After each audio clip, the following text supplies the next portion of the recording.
This is Luke Iorio, and here's this week's Meaningful Moment.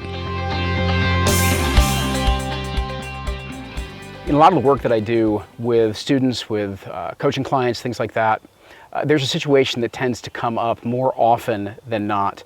And it takes me back to a John Steinbeck quote that has always been something that it's meant a lot to me. It's helped me refocus on things and really change the direction of where it was that I wanted to take my work and different things that were very important to me. The quote's very simple. Steinbeck had said that, and now that you don't have to be perfect, you can be good. So many of us get caught up in this idealistic thing, this pretense called perfection.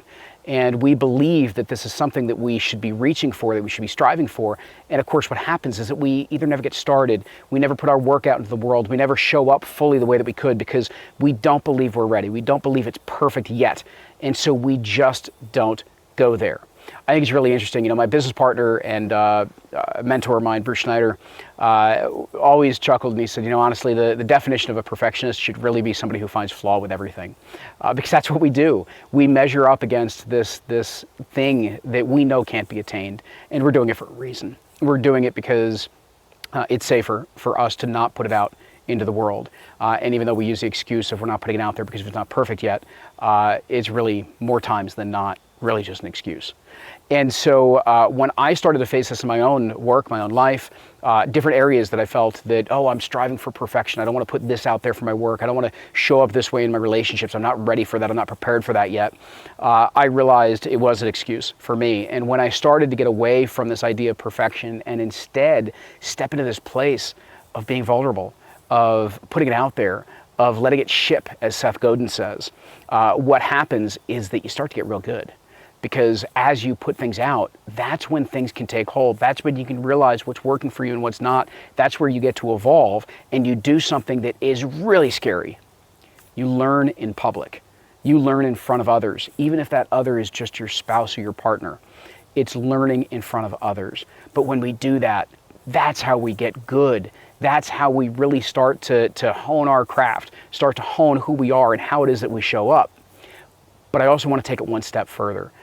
Something that I had heard recently in a talk that was being given was this wonderful second step to this process. So it begins with and now that we don't have to be perfect, be good. And then the next evolution of it is, and now that I don't have to be good, I can be free.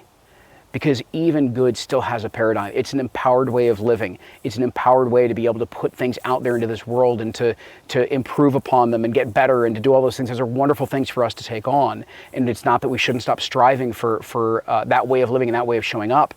We always want to grow.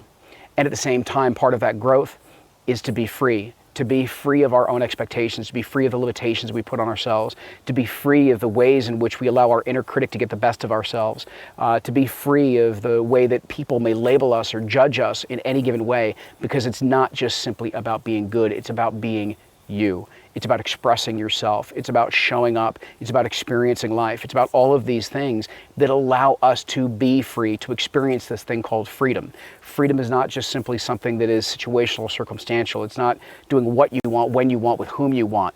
That's a recipe which I have strived for. It was a goal of mine for a really long time. I strived to have that, and I recognized that then the situation has to be perfect for me to experience freedom, when really all I needed to do was look within and find that freedom within to begin to have it. So consider for yourself these two steps based on where you may be today. If you're still struggling with that thing called perfectionism, search what that really is about. What is it that you are really doing to yourself? How might it be an excuse for you? Because when you are done being perfect and striving for perfection, you can be good.